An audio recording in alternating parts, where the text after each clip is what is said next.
नमस्कार, आप देख रहे हैं एनएमएफ न्यूज और मैं हूं आपके साथ शाफनी पटनायक।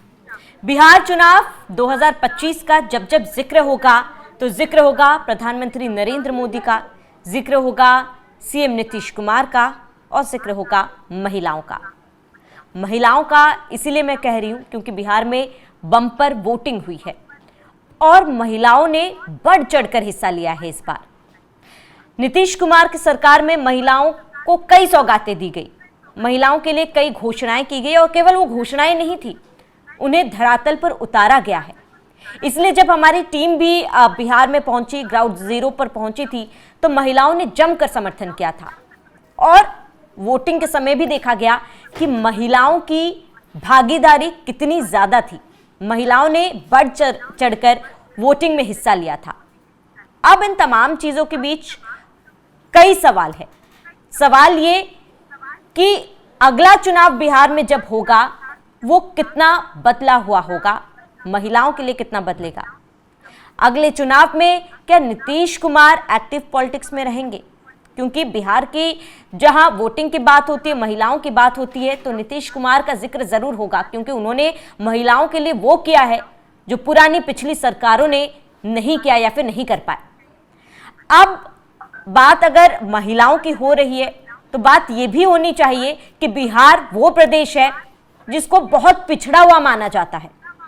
बहुत गरीबी है, साक्षरता दर बहुत कम है, लेकिन इतना पिछड़ा हुआ है उसके बावजूद महिलाओं ने मुद्दों पर वोट किया, अपने मुद्दों पर बात की और वोट भी किया है। अब महिलाएं, बड़ा सवाल ये कि क्या एक बड़ा वोट बैंक बिहार का साबित हो सकती है? इसी पर हम चर्चा करेंगे। मेरे साथ वरिष्ठ पत्रकार पंकज प्रसून जी जुड़े हुए हैं। पंकज जी, सबसे पहले रिएक्शन एक छोटा सा, पहले चरण का चुनाव हो चुका है बिहार में, इस पूरे चुनाव को आप कैसे देख रहे हैं? खासतौर पर अगर महिलाओं की बात की जाए, जिस तरीके से महिलाओं ने बढ़ चढ़कर वोट किया है चुनाव में, उन्होंने भागीदारी अपनी दिखाई है, कैसे देख रहे हैं आप? श्रावणी, ये वुमेन रिजर्वेशन बिल इस देश में लागू होने के पहले बिहार का आखिरी चुनाव है जो रिजर्वेशन बिल से पहले हो रहा है। अगला जो भी चुनाव होगा उसमें 33% सीटें महिलाओं के लिए आरक्षित होंगी और यह सुखद आश्चर्य है कि महिलाओं के लिए 33% सीटें आरक्षित होने से पहले का जो चुनाव हो रहा है उसमें महिलाओं की सबसे ज्यादा चर्चा हो रही है। और यह चर्चा इसलिए हो रही है, अगर चर्चा नहीं हो रही होती ना तो तेजस्वी यादव मतदान के एक दिन पहले यह नहीं कहते कि हम सभी महिलाओं को 30-30 हजार रुपया देंगे, क्योंकि उन्हें भी पता है कि वुमेन फैक्टर है।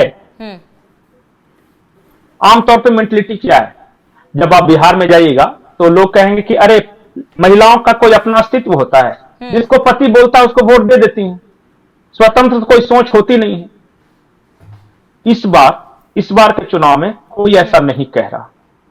यह बिहार के लिए सुखद बदलाव है।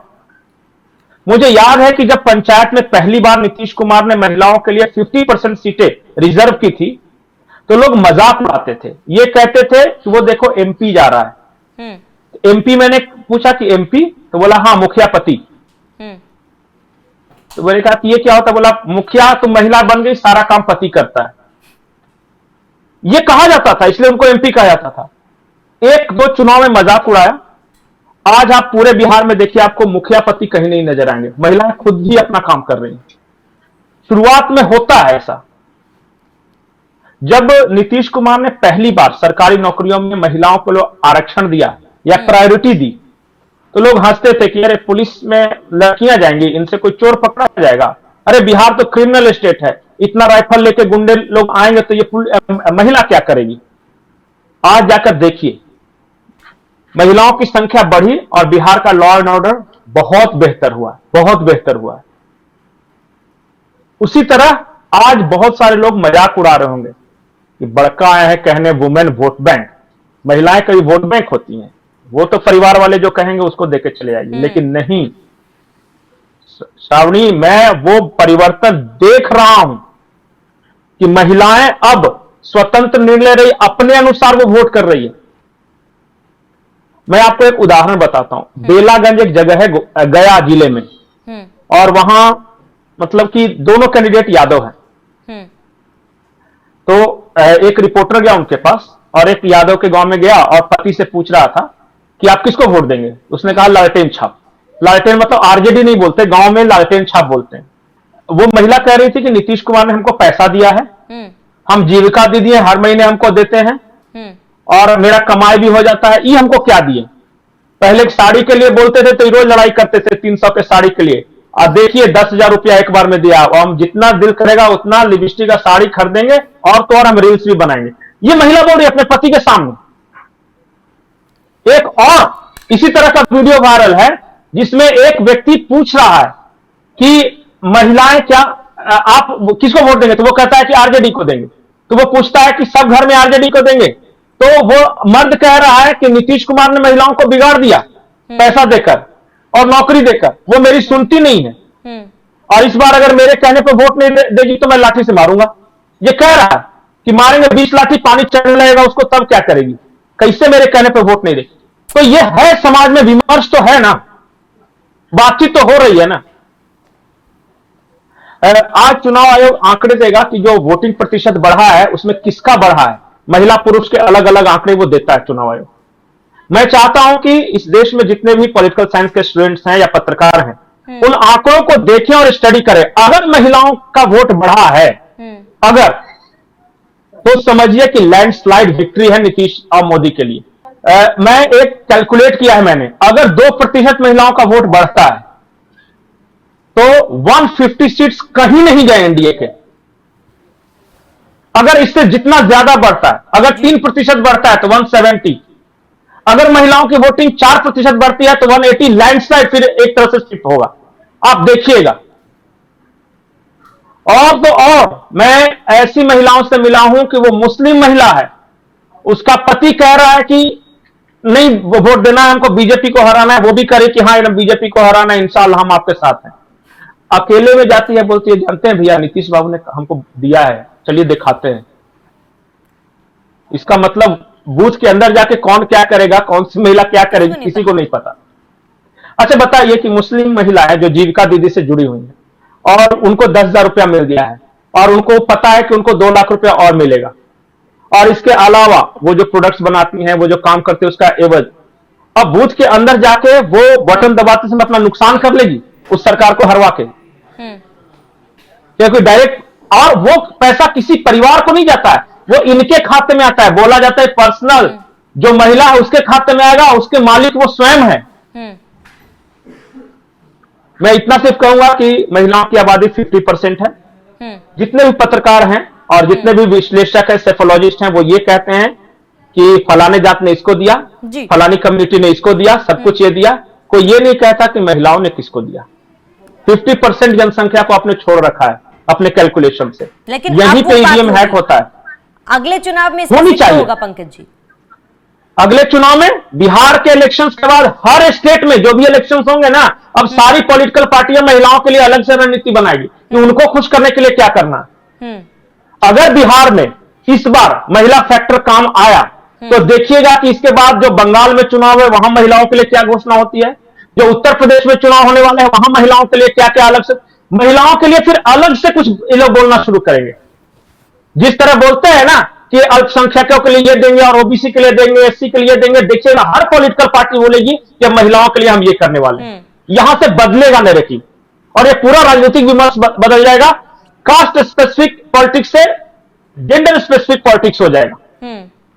और हर पॉलिटिकल पार्टी को पता है कि 2029 वाला चुनाव तो वुमेन रिजर्वेशन के साथ ही होना है, 33% आरक्षण देना है, तो 33% सीटों पर हमें महिला नेता भी चाहिए। तो अभी से ग्रूम करना होगा। अचानक 2029 में प्रकट नहीं होंगे कोई नेता टिकट देने के लिए, तो अभी से पॉलिटिकल पार्टियां अगर सीटों के हिसाब से ग्रूम करना शुरू करेंगी तभी तो लीडरशिप तैयार होगा। बिल्कुल। इस मामले में मैं, देखिए मैं किसी के पक्ष या विपक्ष में नहीं बोल रहा हूं, लेकिन इस मामले में नीतीश कुमार की पार्टी या बीजेपी ने काफी तैयारी की है। अच्छी खासी संख्या में महिलाओं को टिकट भी और महिलाओं के लिए योजनाएं भी, और ये सारा कुछ जो चुनाव के पहले ये 10,000 वाला ये मास्टर स्ट्रोक है, देखिएगा। इसलिए ये बिहार का ये चुनाव पूरे देश की राजनीतिक दिशा तय करेगा, महिलाओं के लिहाज से जरूर तय करेगा। आज तक कभी सुने थे ये मुलायम सिंह यादव तो खुलेआम कहते थे वुमेन रिजर्वेशन बिल का विरोध करते हुए ये कहते थे कि परकटी महिलाएं आएंगी, पढ़ी लिखी महिलाएं, ये सब अंग्रेजी बोलने वाली आ जाएंगी। ये बोलते थे, लोकसभा में खड़ा होकर बोला है। लालू यादव विरोध करते थे महिला आरक्षण का, और आज उनके बेटे इतना परिवर्तन हो गया कि बेटे कह रहे हैं कि जैसे ही हम जीतेंगे 14 तारीख को जो होगा, जिस दिन मकर संक्रांति, उस दिन हम 30,000 रुपए देंगे। क्यों कह रहे हैं? लालू ने ये क्यों नहीं कहा? क्योंकि महिलाएं जागरूक हो रही हैं, इकोनॉमिकली इंडिपेंडेंट हो रही हैं, नौकरियों में आरक्षण का, पंचायतों में आरक्षण का, जीविका दीदी, महिला स्वयं सहायता समूह, इन सब के कारण उनका आर्थिक विकास हुआ, इसलिए ये सभी अब ध्यान देने लगे। इस लिहाज से देखिए बिहार के चुनाव पार्टियों के लिए पंकज जी जो विकास की बात कह रहे हैं, वाकई में विकास बिहार में दिख रहा है। महिलाएं विकसित हो रही हैं, महिलाओं का विकास हो रहा है, तो मतलब पूरे प्रदेश का विकास हो रहा है, और मुझे लगता है तमाम पार्टियों को इससे सीख लेनी चाहिए। नहीं, मैं एक चीज और कहूंगा श्रावणी, कि जब एक पुरुष के पास पैसा होता है ना, तो वो शराब पर भी खर्च कर सकता है, वो दूसरी चीजों पर भी खर्च कर सकता है, लेकिन एक महिला के पास जब पैसा होता है ना, तो वो परिवार का निर्माण पे खर्च करती है। कि मेरे बेटी को क्या चाहिए, मेरे बच्चे को क्या चाहिए, स्कूल ड्रेस है कि नहीं, कॉपी किताब उसका घटा हुआ है, कुछ कमी बेसी है कि नहीं, वहां से राष्ट्र निर्माण शुरू होता है। फैमिली, अगर हर फैमिली इकोनॉमिकली मजबूत होगी ना, तब ये देश मजबूत होगा। बिल्कुल, इस तरीके से भी सोचना चाहिए। बिल्कुल बिल्कुल पंकज जी, और कहीं ना कहीं अब बिहार में विकास की नींव तो रख दी गई है, और जैसे कि हमने कहा कि विकास वाकई में वो प्रदेश विकसित होता है जहां पर महिलाएं विकसित हो रही है, महिलाओं का विकास हो रहा है, और बिहार में वो तस्वीरें हमने साफ देखी है, महिलाएं बढ़ चढ़ कर हिस्सा ले रही है। लेकिन ये देखना महत्वपूर्ण होगा कि इस बार क्योंकि आपने जिक्र किया कि महिलाएं नीतीश कुमार को वोट देती है, आप नीतीश और मोदी, नीतीश मोदी क्लियर एज है। महिलाओं का भरोसा क्या फिर एक बार नीतीश ही होंगे?